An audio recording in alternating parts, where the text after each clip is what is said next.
Welcome to this week's WAC Fast Break Extra. I'm Kendra Sheehan. Today's guest is the sophomore guard out of California Baptist. It is Khloe Lemon. Khloe, welcome to the show and thank you so much because I was looking at your numbers. Your first game this year was January 4th. In that game, of course, you dropped 18 points. Then you dropped 39, 15, 20, 29 points. It doesn't really feel like you've missed a beat since coming back from last year's freshman campaign. What has been working for you that allows you just to jump right in? I think that having teammates that trust me to finish plays and can constantly find me and find opportunities for me to score, I think that's the biggest thing because I'm a catch and shoot shooter. I'll drive it when they close out hot, but ultimately my teammates make it so easy for me. And recently we've been playing in fruition with each other. So I think it's going to be looking good here soon.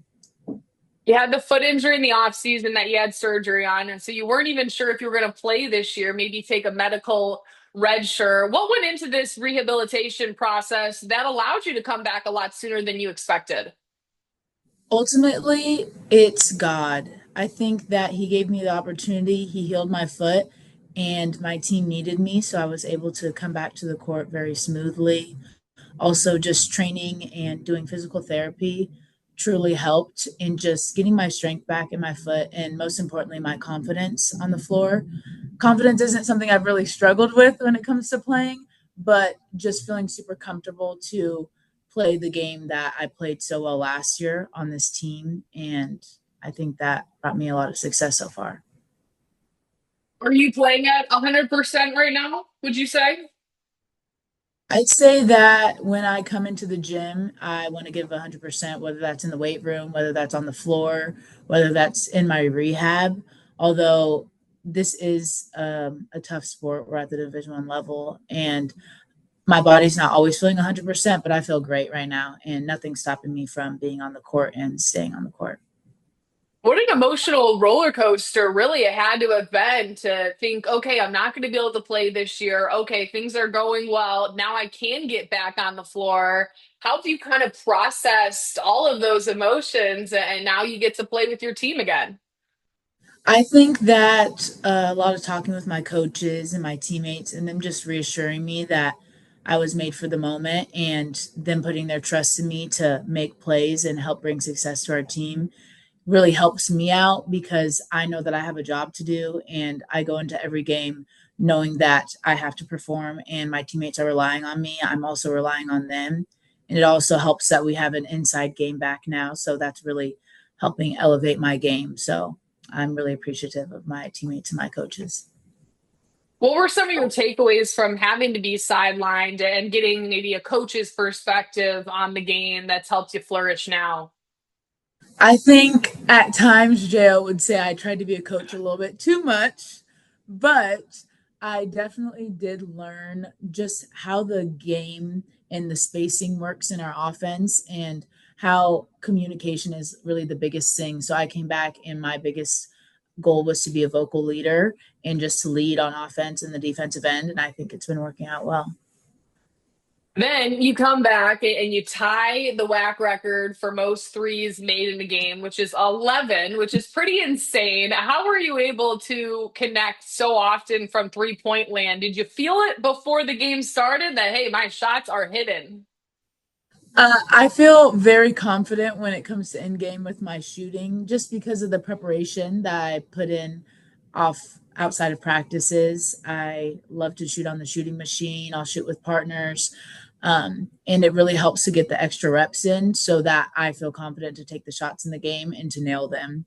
And that also is my job on this team. So I feel I'll do whatever I can to make sure that they go in. And during that Utah Valley game, I was really feeling it.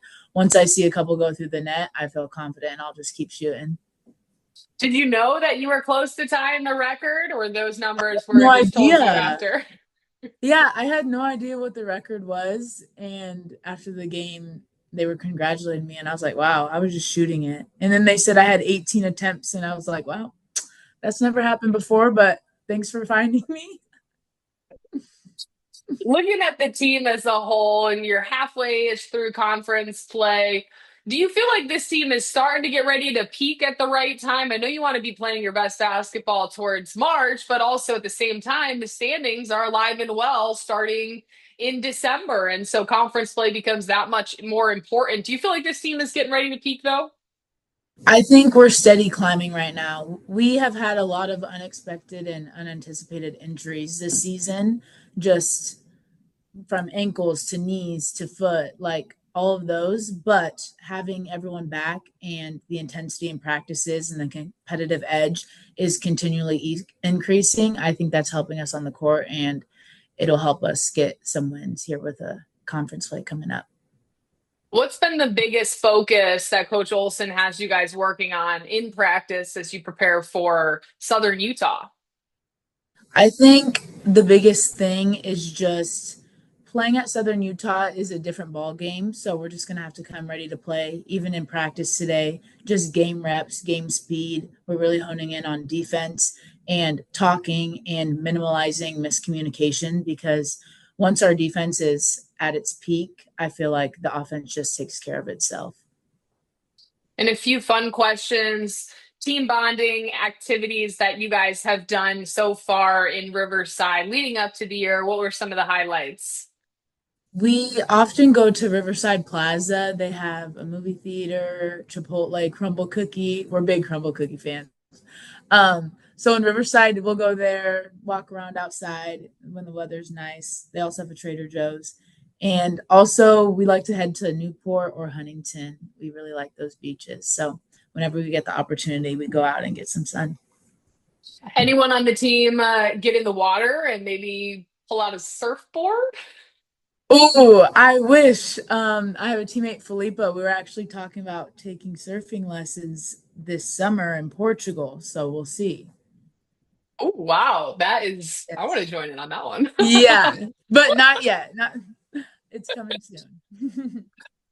Favorite way to get pumped before a game, whether it's the music in the headphones or a pregame ritual that you got to do?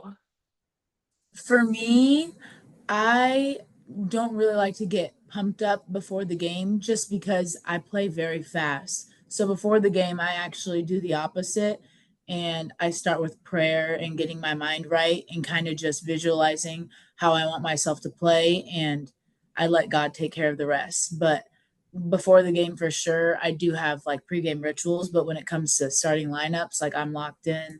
I'm taking my time, calming down, and getting ready for what's ahead, the four quarters. Are you superstitious at all? Like, hey, I have to tie my left shoe first, or I'm not feeling my best.